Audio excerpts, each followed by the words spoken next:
Hey guys, welcome back to the Ableton introduction course. My name is Paul Damixie. Welcome to Sharkland. Today we are at the second part of our series where I will show you the differences between the audio channels and the MIDI channels. We have two main things to understand about these channels. The audio channel is working with audio content, so it's things like audio samples like MP3s or WAV files or other different formats. Hey guys, just a quick one. If you want to see more tutorials like this one or more advanced ones, check out our platform. We also offer feedback sessions and one-on-one sessions to help you level up faster. Peace out. And the MIDI channel, it's working with VSTs, with instruments that will generate sound in different ways.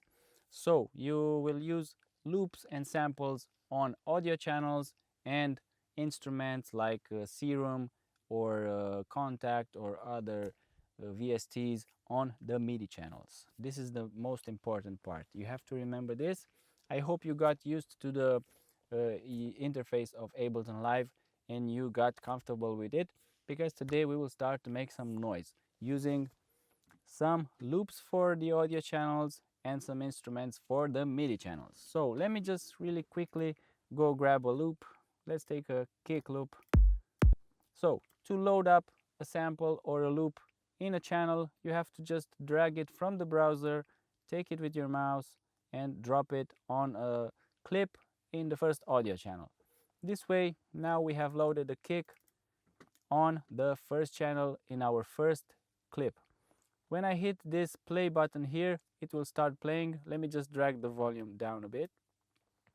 You can resize everything in Ableton. So if you want, you can resize the browser. If you just go and drag when this small arrow appears here, you can do the same thing with the mixer. So you have some bigger faders. And let me just take the kick to minus 10 dB. And I will hit play so we can hear it. And also see it down here. You can see the waveform, which indicates us that this is an audio channel where some audio samples are playing. Now let me just go and grab a different top loop, for example. I will just drag again the sample on the second audio channel that we have right here, and I will hit play. It's a bit loud, so I will go and drag down the fader for the second channel. Now they are a bit more balanced in volume. I always like to work on my mix downs straight away when I'm working and adding stuff. I don't like things being too loud in my project, so I always take down the volume and adjust everything so it will sound good from the beginning. Now that we have two audio channels playing, one with the kick, one with the top loop, which has some hi-hats and a nice clap, we can add something on the third channel.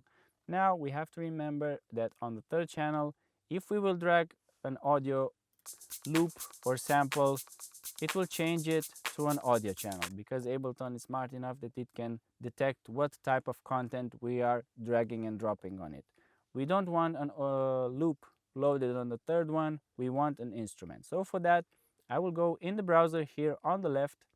I will go to the instruments section and select, let's try the analog instrument. It's a synth that we will use. Let's take this bass and just drag it and drop it on a MIDI channel. Remember, it's a MIDI channel, so it's playing some notes. For that, you have to activate this small button here on the top right with the keyboard. This will allow you to play some notes on the laptop keyboard, and it's easy to use if you don't have a big MIDI controller with big keys on it. So this will help you in the beginning, just write down some notes. Now the difference is that you don't have any information on this clip, so I will just double click to create an empty MIDI clip, which will look like this. When I double click on it, it will open the piano roll. So this right here, so this one is the piano roll. It's a piano roll because you can see the piano here, so it's easy to remember. Yes, this will open up this view, which can be edited to add some notes. So I will just go and draw some notes right here. I hope they don't sound bad. I will just put some notes here really fast. And now if I will hit play on the clip for the MIDI channel that we have here, you will hear, together with the kick and the second top loop, you will hear it playing. Again, the volume is a bit too loud, so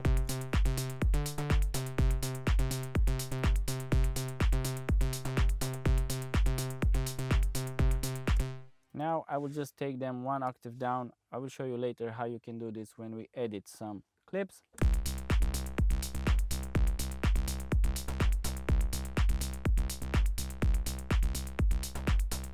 Okay, so I can see the faders right here with the volumes of each channel. I like what I hear.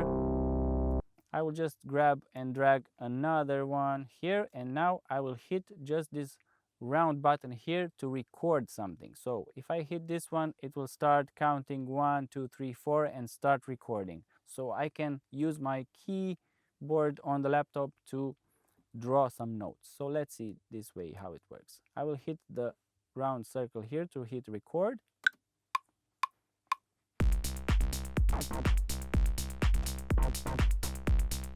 That's all that I want to record. So I will just double click this and see what I have pressed on the keyboard. So it's just one note that it's repeating, but the thing is that it's not sticking to our grid here. So we want, when we record something, we have to make sure that we put everything in time, because when we are live recording something, the notes that we are hitting are not perfectly aligned with the grid. Just if we are some really good and amazing keyboard players, which you need a lot of practice with. So if you don't have that, you can always use the technology to help you do that. So we are just selecting all the notes here by dragging, and after that right click and hit quantize. This means that Ableton will understand where we wanted to put our notes. So let's hear now when it synced our notes to the grid, so it will sound much better.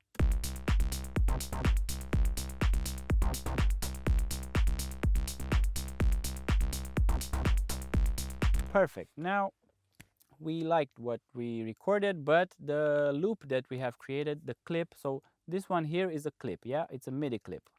This one, it's a MIDI clip, this one, it's another MIDI clip. So let me just edit this one. So to edit a MIDI clip, you just have to double click on it, open the piano roll, and you will see all these options that we have for each MIDI clip. They are individual to each MIDI clip. So when we are changing something here, it's changing it just to the MIDI clip that we have opened from each individual channel. So now I just want to make this loop, because it's a bit too long. I have to repeat it every bar. So I want this part here to repeat, but I also have this silence here, which is not good. So to do that, I will just make this loop smaller by using these options here. We have the loop activated, which means that the loop will keep playing continuously when we hit this play button until we stop it. So this is a good thing, because we want to create our idea and add some layers, but we want it to be in time with the rest of our project. So for that, I can see that we can change the length of the loop just by dragging this down or up. So I can make it 1 bar, I can make it 2, I can make it 3, 4. I just want to make it like 2 bars. So it will play each time this part ends. You can see it up here that it's all good, because we don't have this empty space after that. So now when I will hit play on the project, it will keep playing over and over.